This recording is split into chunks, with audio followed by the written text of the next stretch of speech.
అమ్మ ఇప్పుడు జాతకాలు కలవకపోతే పెళ్లి చేస్తే ఏమైతుందమ్మా? అయ్యో! ఇది చాలా పెద్ద విషయము.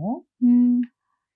జాతకాలు కలవకపోతే పెళ్లి చేస్తే ఏ ఏం ఏం జరుగుతుంది జరగదు. అన్నది. ఇది ఎవరి యొక్క మనస్తత్వానికి, ఎవరి యొక్క నమ్మకాలకి, హ్మ్. వాళ్ళకి వదిలేయాల్సిన కొంత విషయం. కొంతమంది జాతకాలు నమ్మేవాళ్ళుంటారు, నమ్మని వాళ్ళుంటారు. హ్మ్. ఇప్పుడు జాతకాల ప్రశ్నొచ్చింది కాబట్టి నమ్మే వాళ్ళకేగా మనం చెప్పుకునేది. నమ్మని వాళ్ళకి మనం చెప్పలేం. హ్మ్. ఏవండీ జాతకాలు చూసి వివాహాలు చేయటం వల్ల తప్పేమన్నా ఉందా? లేదు గదా! హ్మ్. ముందు జాగ్రత్తే. అవును. ముందు జాగ్రత్తలో మీరు వాళ్ళకి ఆస్తి ఎంతుంది? హ్మ్. అందమైన వాళ్ళు అవునా? కాదా? హ్మ్. మరి తర్వాత ఏం చదువుకున్నారు? హ్మ్. ఏం ఉద్యోగం చేస్తున్నారు? హ్మ్. ఎంత సంపాదిస్తున్నారు? హ్మ్. ఇవన్నీ చూసుకొని హ్మ్. కుటుంబ పూర్వాపరాలేంటి? హ్మ్. వంశం ఏంటి? హ్మ్. వాళ్ళ ఇంట్లో ఏమన్నా షుగర్ ఉందా? బీపీలున్నాయా? హ్మ్. మొదటి నుంచి హ్మ్. ఇవన్నీ మీరు చక్కగా అన్నీ ఆలోచించి చేస్తున్నారు గదా! అవును. చేసే అంశంలోనే హ్మ్. జాతకాలు చుట్టం గూడా ఒకటి గదా! వివాహాల కన్నా ముందు. హ్మ్. జాతక పరిశీలన కూడా చేసుకుంటున్నాం. ఎందుకోసం? హ్మ్. దంపతులిద్దరూ సుఖంగా ఉండాలి. హ్మ్. జీవితకాలం కలిసి కాపురం చేయాలి. హ్మ్. మధ్యలో కొట్టుకొని తిట్టుకోకూడదు. హ్మ్. ఏక మనస్తత్వంతో ఉండాలి. హ్మ్. ఎప్పుడు విడిపోకూడదు. హ్మ్. అనే కదా మనం చేస్తున్నాం వివాహం అనేది. హ్మ్. కాబట్టి జాతక పరంగా కూడా వీళ్ళిద్దరికీ మనస్తత్వాలు కలిసినాయా లేదా? హ్మ్. ఆ మనస్తత్వాలు కలటం గాని, కలిసి ఉండటం గాని ఇదే జాతకం అంటే. హ్మ్. కలిసి ఉండటం అంటే ఏంటమ్మా? జాతకమే గదా! హ్మ్. ఇవన్నీ వాళ్ళకి అనుకూలంగా ఉన్నాయా లేదా గ్రహాలు హ్మ్. అనేది చూసుకొని పెళ్లి చేయటం అనేది మంచి పద్ధతి. హ్మ్. చూడకుండా చేయటం వల్ల మీకు అనుకూలం ఉండదు. హ్మ్. చూసి చేయటం వల్ల అనుకూలం ఉంటుంది. కాబట్టి చూసి చేసుకోవడం వల్ల తప్పేముంది? జాతకాలు చూసి, ముహూర్తాలు చూసి పెళ్లి చేసుకున్న విడిపోయిన వాళ్ళున్నారు కదా! అప్పుడు మీరు వాళ్ళు జాతకం చెప్పటంలో తప్పు చెప్పారు. హ్మ్. టైమింగ్ గాని, పుట్టినరోజు గాని హ్మ్. ఎవరో ఒకళ్ళు వాళ్ళు తప్పు చెప్పుంటారు. హ్మ్. కాబట్టి పుట్టిన time, date of birth correct అయితే గనక హ్మ్. జాతకం ఎప్పుడు తప్పు కాదు. హ్మ్. మీరు చెప్పటం ఇప్పుడు నేను ఏదో తారీఖున పుడితే మీరేదో తారీఖు చెప్పారు.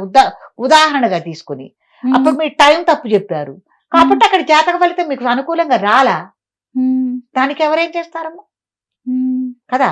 కాబట్టి అసలు ముందు మీరు టైము, హ్మ్. డేట్ ఆఫ్ బర్త్ హ్మ్. అసలు మీరన్నీ కరెక్ట్‌గా చెప్తున్నారా లేదా అని చూసుకోండి. హ్మ్. జాతకాలు చూసుకోవటం అంటే పేరు పట్టి జాతకం కాదు. హ్మ్. కాబట్టి ఇవన్నీ మీకు జ్యోతిష్య పండితుడిని ఎవరినన్నా మీరు పరిశీలన తీసుకొని, ఆయనతో మీరు చెప్పించుకుంటే గనక మీకు సరైన నిర్ణయాలని వారు చెప్తారు. మరి జాతకాలు కలవని పక్షంలో కొన్ని కొన్ని హోమాలు చేస్తే చేసుకోవచ్చు తర్వాతంటారు. వాటి వల్ల మరి ఏం అవ్వదంటారా? అసలు దేనికండి నేననేది అంత దూరం. హ్మ్. కలిస్తేనే చెయ్యండి హ్మ్. మంచిగా. హ్మ్.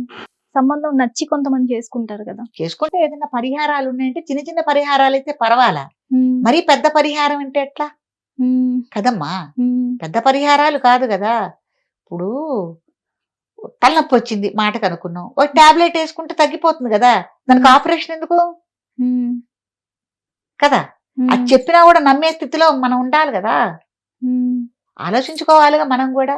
పెద్ద పరిహారం ఇది పెద్ద దోషం అన్నప్పుడు మానుకోవటం తప్పిదు. హ్మ్. చిన్నదేనండి. మీకు ఏ తోటకూర దానమో, చిన్న హోమంతోనో ఇది పరిహారం అవుతుంది హ్మ్. అనని చెప్పారనుకోండి జ్యోతిష పండితుడు, హ్మ్. చేసుకోండి. హ్మ్. తోటకూరతోనే పోతుంది గాబట్టి. హ్మ్. కాదండి ఇది పెద్దది. హ్మ్. వీళ్ళు జీవితంలో కలిసి కాపురం చేయరని జాతకపరంగా ఉంది. హ్మ్. అయినా సరే నేను పరిహారం చేస్తానంటే తప్పు గదా! అవును. అది ఎవరు ఆలోచించుకోవాలి? అటు తల్లిదండ్రి గాని, వధువు, వరువు గాని ఆలోచించుకోవాలి. హ్మ్. అసలిప్పుడు ఈ ఉరుకుల పరుగుల జీవితంలోనే మనుషుల మనస్తత్వాలే మారిపోయినాయి. హ్మ్. కొట్టుకొని చస్తున్నారు అన్ని అవును. రకాలుగా. కాబట్టి జాతక పరిశీలన చేసుకొని హ్మ్. వివాహాలు చేసుకోవటానికి తప్పేం లేదంట నేను. చేసుకోండి. ఇన్ని హ్మ్. చేస్తున్నారు గదా! చేసుకోండి. హ్మ్. తప్పేం లేదు. హ్మ్. ఇంకోటమ్మా జాతక పరిశీలనలు ఇవన్నీ ఎట్లా ఉన్నా కట్న కానుకలు గాని, ఏదైనా గాని మరి అన్నీ ఆలోచించి ఆర్భాటంగా పెళ్లి చేయటం గాని, దీని గురించే ఎక్కువగా ఆడపిల్ల తరపున తల్లిదండ్రి ఆలోచిస్తున్నారే గాని, హ్మ్. మన పిల్లకి ఎంతవరకు పెళ్ళయిన తర్వాత మనం ధైర్యం ఇవ్వగలుగుతున్నాం అని ఎవరు ఆలోచించట్లేదు నేననేదది. హ్మ్. అది ముందు అది ఆలోచించండి. అది ధైర్యాన్ని ఇవ్వండి ఆవిడకి. హ్మ్. ఆర్థికంగా గాని, ఏదైనా గూడా ఆవిడకి హ్మ్. స్వతంత్రం ఉండాలి. అవును. కదా! కాబట్టి జాతక పరిశీలన చేసి చేసుకోవటంలో తప్పేం లేదు. హ్మ్. చేసుకొని చేయండి. దానివల్ల తప్పేం లేదు గదా! అని అంటున్నా నేను. హ్మ్. ఇంకోటి చూసుకొని, ఇంకోటి చూసుకోండి. ఊరికే అనవసరంగా ఓ వందలు, పదుల్లో సంబంధాలు చూసే కన్నా, హ్మ్. ఇవన్నీ మీరు పరిగణలోకి తీసుకొని సంబంధాలకు ముందుకెళ్ళటం అనేది మంచి పద్ధతి. ఓకే. ధన్యవాదాలు.